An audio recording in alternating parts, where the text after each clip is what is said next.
If I could just follow through this bit of the story, from now until Christmas, insofar as we have got the papers, on the 30th of November SIS4 has a meeting with David Manning, the British ambassador to the United States from 2003 to 2007, of which we don't have a record of, and perhaps there is no record of it, but it's obviously quite an important meeting. Later that evening, I think it was a Friday evening, SIS4 sends David a paper very quickly. I think David asks him for a paper and SIS4 sends him a paper, which is in your pack.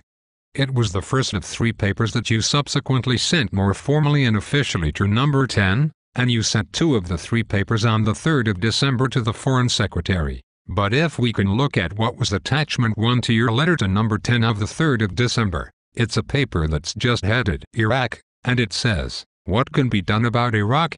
If the U.S. heads for direct action, have we ideas which could divert them to an alternative course?" It then sets out, in a very clear and cogent way over 4 or 5 pages, essentially the arguments for heading the Americans off a course of direct action against Iraq. Do you recall this episode of SIS4 going to see David Manning? Normally you were the interlocutor with David Manning. And what led to it? I don't recall the exact details that led to it. I can recall the circumstances that led to it. I mean, at that particular time in SIS there are 2 senior officers, reasonably senior officers, who have a lot of knowledge of this part of the world, SIS4 and SIS9. There is a sort of dearth of expertise in the Foreign Office at that sort of level of sophistication, and I'm pretty sure that this initiative comes out of me, David and SIS4 talking amongst each other.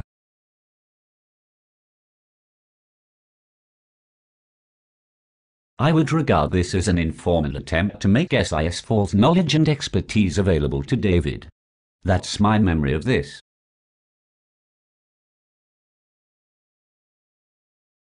So this paper is produced, sent across very quickly, and then sent, as I say, more formally under your letter of the 3rd of December. But by the 3rd of December, which is early in the following week, there are 2 other papers which I assume are also written by SIS4. The second attachment to your letter is called Iraq Further Thoughts, and again refers to the meeting on the 30th of November. It says, "At our meeting on the 30th of November we discussed how we could combine an objective of regime change in Baghdad with the need to protect important regional interests." Then as that paper goes on it sets out what is called a route map. I don't know if you have found it yet. No, I haven't. Let me pause while you get it in front of you. I'm not going to go through it textually, but it would help for you to have it in front of you. That's fine. Just reading this as a layman, the first paper essentially puts out the arguments against regime change. The second paper puts out the arguments for it and a route map for it. I wondered which of these papers reflected your views, and whether this would be the result of a process of consultation between you and SIS4 and perhaps others. No, these were sort of think pieces by SIS4.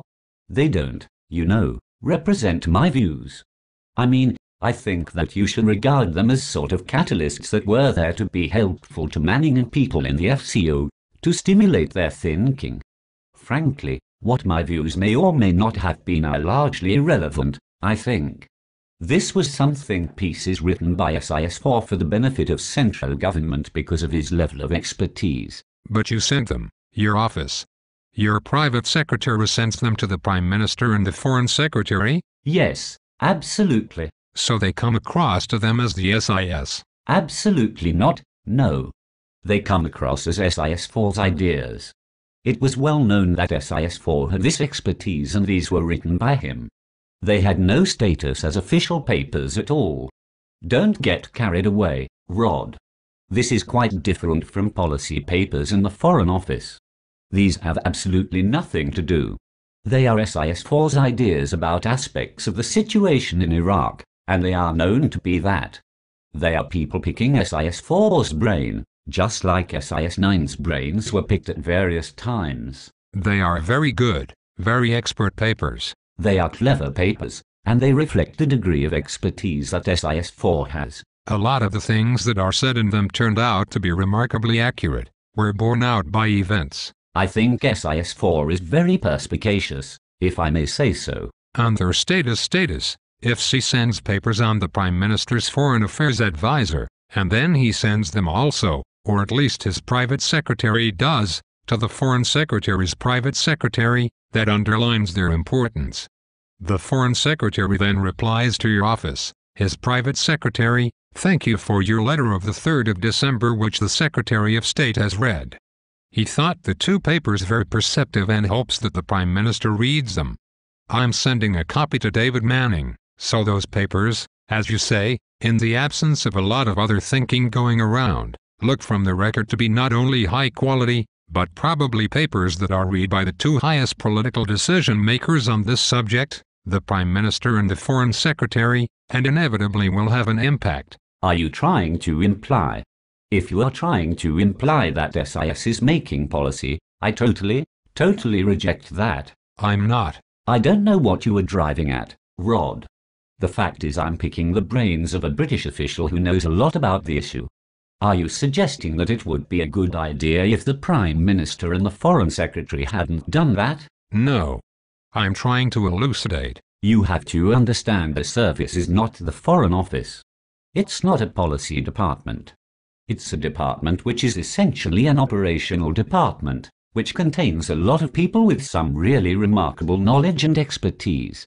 This incident is an opportunity to sort of open up that expertise at the top of government, on a very sensitive issue, admittedly, when there's a lack of expertise, and I don't think you should give it any more significance than that. I'm not trying to imply anything. I am trying to establish its place in the chain of events and of policy development and its significance, and the reason I quoted the Foreign Secretary's letter to you was because you said these are think pieces by SIS4, they didn't necessarily represent your views, and I want to be clear about the status.